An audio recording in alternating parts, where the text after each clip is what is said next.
It has been called the world's greatest piggyback ride, a space shuttle atop a Boeing 747 jet aircraft.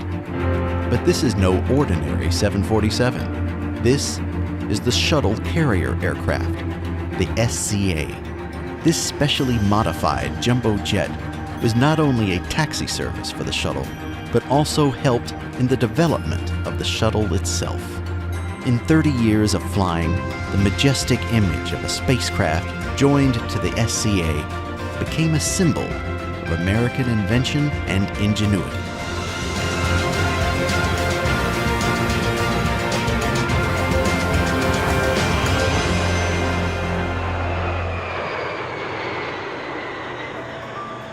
You searched the sky. You heard the roar of the engines getting closer.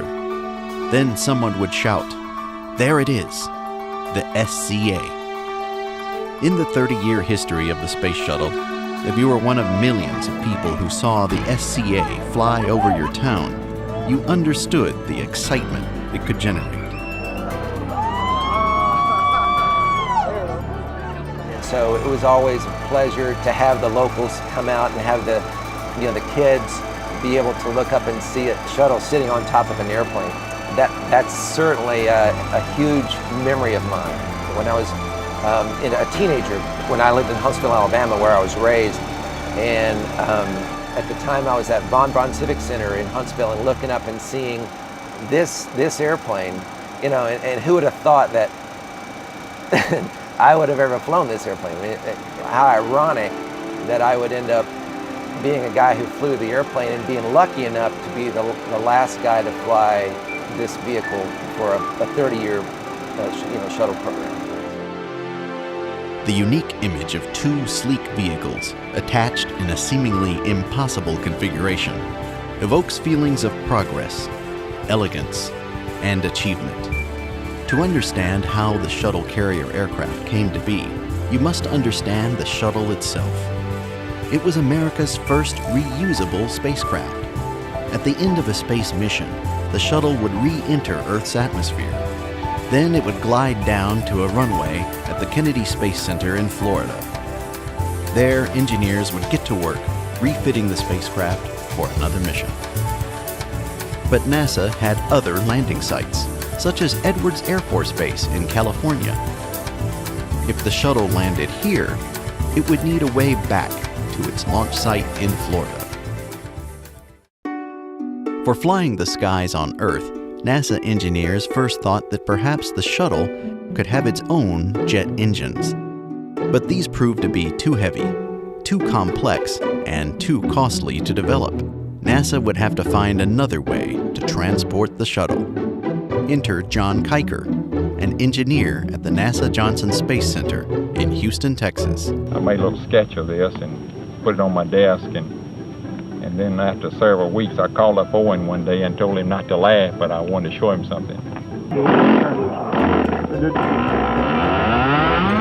Using model airplanes, Kiker and his team proved the concept of transporting the shuttle on the back of a 747 jumbo jet. In addition, the tests showed the shuttle could be air-launched off the back of the plane. The idea was accepted, and the shuttle carrier aircraft was born. The SCA first flew the shuttle on what was called the approach and landing tests.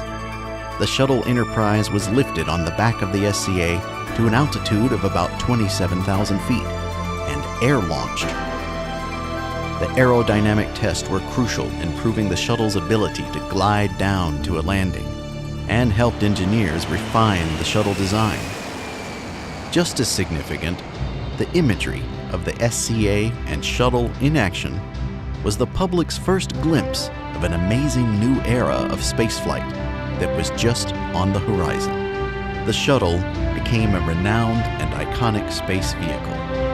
The SCA allowed those of us on the Earth to share that excitement when it served its role as a shuttle taxi. Mission by mission, SCA crews eagerly listened for word if the shuttle would have to land somewhere other than Florida. We start getting excited when we hear that the weather is bad in Florida. Those few of us that fly this airplane like bad weather in Florida. So we get a chance to do our job. So as soon as we know that the shuttle is en route to California, that's when we start getting involved with the shuttle ferry team. So basically the shuttles are brought into the demate facility, and they're hoisted up, and the shuttle carrier aircraft, the 747, is moved under the shuttle, and then the attachments are made. The shuttle and its cargo can weigh anywhere from 160,000 to 220,000 pounds.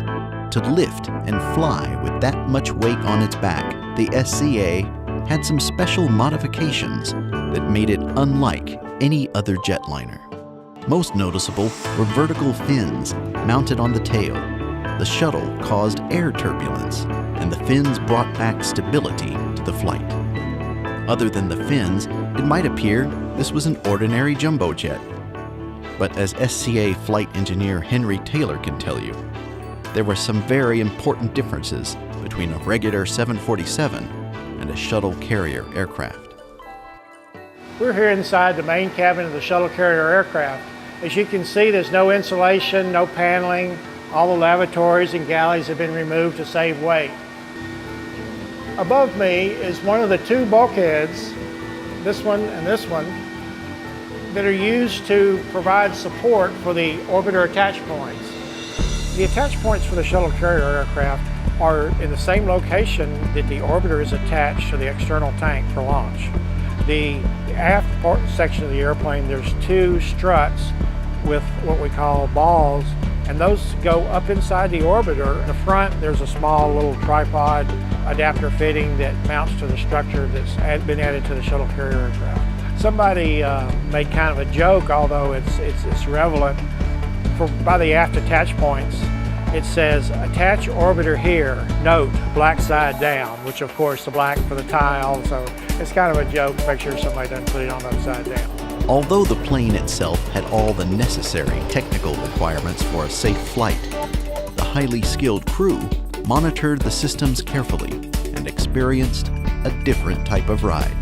From a pilot standpoint, there's a long wait. When the power's pushed up, you don't really realize the time that you're going to be on the runway before rotating the airplane into the air. So there's a big wait, and that's the big thing that was impressed upon me, I think, during my first shuttle fair.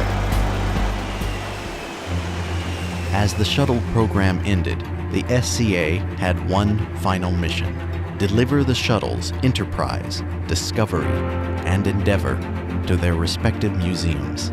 Across the United States, for one last time, people got to see the unique vision of spacecraft and aircraft joined in flight. And with that, the SCA with the shuttle was not seen in the sky again. But it will always remind us of a bold age of determination and invention.